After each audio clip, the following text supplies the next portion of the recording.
Bonjour, bonjour et bienvenue pour une vidéo que j'attends depuis tellement longtemps. J'ai l'impression que je dis ça à chaque fois que je vous fais une vidéo pâle, mais voilà, c'est les deux challenges qui s'enchaînent l'un après l'autre. Donc nous arrivons à la fin du Pumpkin Autumn Challenge et du coup nous sommes sur le début du Cold Winter Challenge. Et donc je vais vous partager la palle que j'ai prévue pour ce challenge. C'est pas forcément une palle exhaustive de tous les livres que je vais lire pendant cette période-là, puisque en fait j'ai une ou deux romances de Noël en plus que je souhaite lire, mais qui ne rentraient pas forcément dans les sous-catégories. Donc comme d'habitude j'ai des livres papier et e-book, et sur ce je ne perds pas plus de temps et on commence directement par le premier menu et la première sous-catégorie. Alors le premier menu il s'agit de magie de Noël, et la première sous-catégorie c'est coupe de champagne. Donc là on doit mettre une romance de Noël, on a les mots-clés amour, amitié, adulte.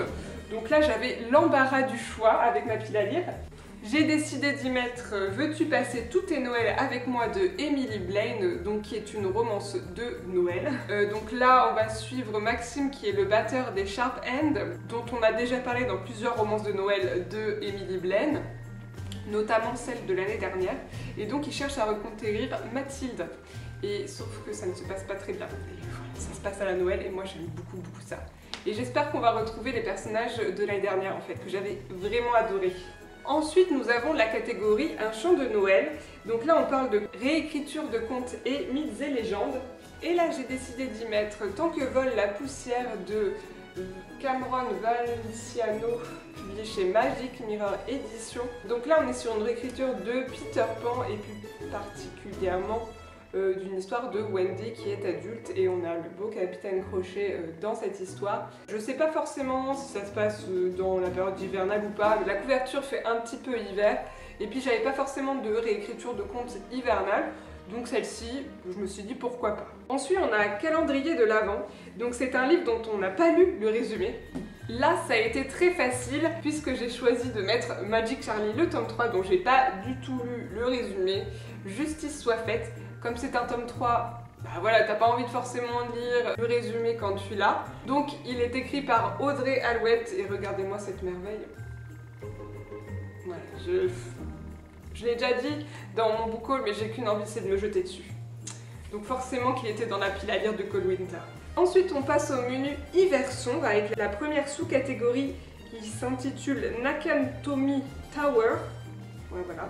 Donc là on parle de thriller, de suspense, d'enquête. Et donc là j'ai voulu jouer sur le mot enquête avec Rendez-moi à Noël, puisque là dans cette histoire qui se passe en Écosse, on a une petite enquête, un petit mystère à résoudre, mais ça reste un petit peu de romance de Noël. Ensuite on a la sous-catégorie fantômes des Noëls passés.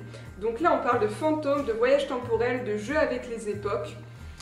Alors là ça a été plus compliqué à trouver, et alors, comme on m'a dit fantôme, Noël passé, je me suis dit bah pourquoi pas un roman historique à Noël, parce que oui, j'ai des romans historiques de Noël. Et donc j'ai choisi de mettre dans cette sous-catégorie Un Noël à Bleak Hill Castle de Laetitia Arnoux. Donc là dans cette histoire-ci, on suit une jeune femme qui est gouvernante je crois, et qui va se retrouver à devoir être gouvernante dans un château en Angleterre, dont je crois qu'on est à l'époque soit victorienne, soit régence, je sais plus, je dirais plutôt victorienne d'ailleurs. Donc on a ce côté un petit peu gothique qui fait un petit peu froid dans le dos, d'où l'aspect fantôme et tout.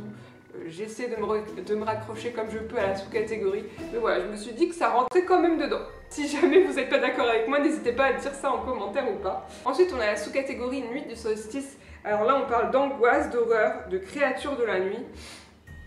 Alors angoisse, horreur, comment vous dire que moi c'est pas du tout ma came. Alors créatures de la nuit par contre, j'ai réfléchi. Créatures de la nuit on a quoi? On a vampire, loup-garou, ce genre de choses. Et ben j'avais un livre de Noël avec des loups-garous. Donc je me suis dit cool, on va le mettre dans la sous-catégorie. Donc il s'agit de Fou rire et Forêt Noire, donc les tribulations d'une pâtissière, le tome 1 de Bone Versetti. Du coup on suit une jeune pâtissière qui un beau jour découvre un loup-garou dans ses poubelles et du coup elle va se retrouver prise dans ce monde un petit peu magique qu'elle ne connaît pas du tout et qui est parallèle finalement au monde où elle est. J'ai hâte de voir ce que ça donne. En plus ça se passe à Noël, donc de la bitlite à Noël, c'est quand même assez original. Le prochain menu, il s'agit de marcher dans la neige avec la première sous-catégorie Vive le vent. Donc là on parle de hiver, pays froid, de voyage. Là j'en avais plusieurs qui rentraient dans cette sous-catégorie. J'ai choisi d'y mettre embarquement immédiat pour Noël de Carré de Ponte. Donc embarquement immédiat, ça se passe de commentaires, on va parler de voyage et de notamment deux jumelles qui vont partir pour deux destinations un peu différentes. Une aux Seychelles et l'autre du coup en Laponie. Donc là on a aussi le côté hiver et pays froid parce que nous sommes à la période de Noël. Donc je pense qu'il coche vraiment tous les mots-clés de la sous-catégorie. Ensuite on a la deuxième sous-catégorie qui est pommes de pin.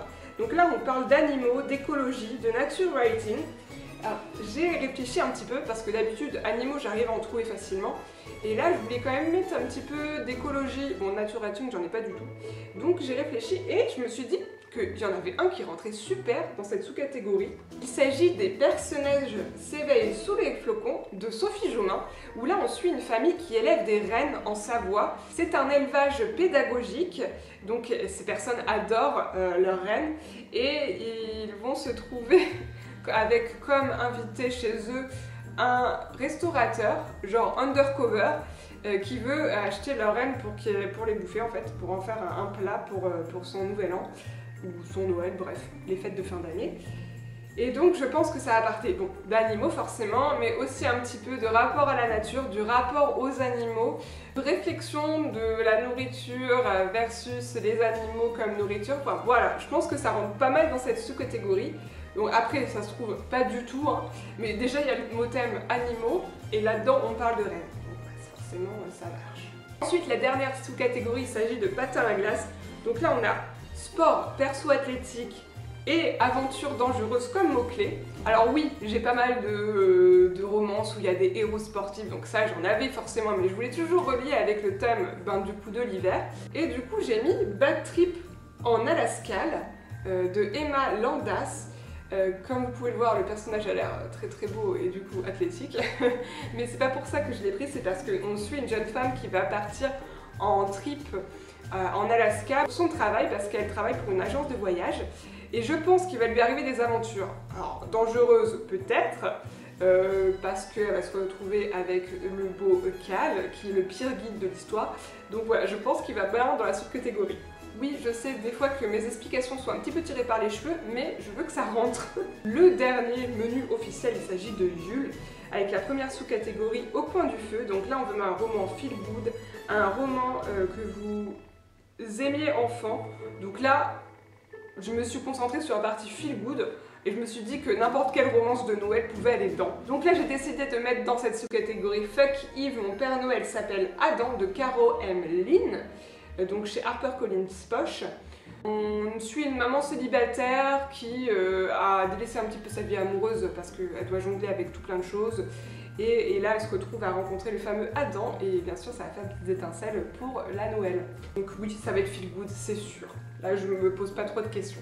Ensuite, on a la sous-catégorie Danse de la Fée dragée. Donc là, on parle de rêve, d'univers onirique, de fantaisie, de fantastique. Et ben du coup j'ai décidé de partir sur un roman fantasy et une relecture plus précisément avec Les fiancés de l'hiver de Christelle Dabos, donc le premier tome de La Passe Miroir. J'ai l'impression que je vous fais le coup chaque année, je le remets et j'ai toujours pas le temps de le lire, mais là c'est sûr je vais le lire parce que je n'ai toujours pas lu le tome 4. Ça fait quoi, 2 ans, 3 ans qu'il est sorti maintenant? Je ne sais plus. Et moi j'ai toujours pas fini la saga. Et non, c'est plus possible, il faut vraiment que je m'y tienne et que je le finisse cette année. Donc, je le lis. La troisième sous-catégorie, il s'agit de Iceberg, avec comme mot-clé secret, secret de famille, mystère. Et donc là, je vais prendre un livre avec des secrets de famille. Il s'agit des vœux secrets des sœurs McBride de Sarah Morgan chez HarperCollins Poche. J'avais essayé de le lire l'année dernière, en toute honnêteté. J'avais commencé, puis je sais pas pourquoi. J'avais vite arrêté. Alors c'était la dernière romance de Noël que j'étais en train de lire. Peut-être que ça a joué, peut-être que j'étais plus dans le mood. Je vais essayer de récidiver cette année et j'espère que j'arriverai à lire et que j'apprécierai ma lecture. Enfin, la dernière sous-catégorie de ce menu, il s'agit de Reine des Neiges. Donc là, on parle de femmes de pouvoir, de féminisme, de sorcières. Et dans cette sous-catégorie, j'ai décidé de mettre pull moche, recherche partenaire pour Noël et plus si affinité de famille Mijani. Alors là, vous vous demandez quel est le rapport. Alors attendez à avoir l'explication la plus capillotractée. J'ai choisi ce roman parce que dans ce roman, on a une jeune femme qui décide de partir dans le Grand Nord canadien pour promouvoir des pulls de Noël. Elle décide du coup de s'émanciper de son amoureux actuel qui ne lui consacre pas du tout d'attention. Et du coup, je trouvais que ça avait un petit côté féministe, donc la jeune femme qui s'émancipe, qui part d'elle-même toute seule dans le Grand Nord canadien pour réaliser un projet professionnel. Donc voilà, je me suis dit que c'était un petit peu femme de pouvoir et que ça allait bien dans la sous-catégorie. Oui, j'avoue, sur celle-ci, j'ai tenté. Hein. Voilà. Vous me direz ce que vous en pensez en commentaire si vous trouvez que mon explication va plutôt bien pour ce thème-là ou pas du tout. Et enfin, on a le dernier menu qui est un petit menu optionnel puisqu'il n'y a qu'une seule sous-catégorie. Il s'agit de Hiver ensemble avec la sous-catégorie Feu d'artifice. Donc là, on veut de la diversité, de personnages qui sont racisés, qui ont un handicap, qui sont LGBTQI+. N'importe quoi, on veut juste un petit peu de diversité. Dans cette sous-catégorie-ci, moi j'ai décidé d'y mettre Alaska, me voilà. Oui, c'est le deuxième livre avec de l'Alaska dedans. Et dans cette histoire-ci, on suit une jeune femme qui a malheureusement perdu ses parents. Donc c'est une jeune Française qui habite, je crois qu'elle habite dans les Alpes, mais en fait elle a passé une grosse partie de sa vie en Alaska et elle décide d'y retourner suite à la mort de ses parents. Pour un petit peu retrouver, c'est pas vraiment ses racines, mais voilà, ses souvenirs heureux qu'elle avait là-bas. Elle débarque et elle est pas très bien vue par la communauté autochtone en fait. Et c'est là qu'arrive la diversité, c'est qu'on va vraiment voir les habitants autochtones de cette région. Et c'était ça que j'avais envie de voir, j'ai envie de voir cette diversité, j'ai envie de voir comment l'autrice amène la représentation de ce peuple. J'avais beaucoup aimé la représentation qu'on avait faite Blandine P. Martin dans Wendat. Donc là, j'en attends un peu pareil, j'espère que je vais pas être trop déçue. Et donc voici pour ma pile à lire du Cold Winter Challenge. Donc il y a un petit peu de tout, même si j'ai vraiment, comme d'habitude, voulu recentrer moi uniquement sur la période de l'hiver. Donc j'ai des romances qui ne sont pas forcément des romances de Noël, mais qui se passent en hiver. Si jamais vous avez lu un ou plusieurs de ces livres, n'hésitez pas à me dire ce que vous en pensez en commentaire. Si vous avez des suggestions qui y ressemblent, en commentaire également. Et moi je vous dis à bientôt pour une prochaine vidéo et bisous bisous.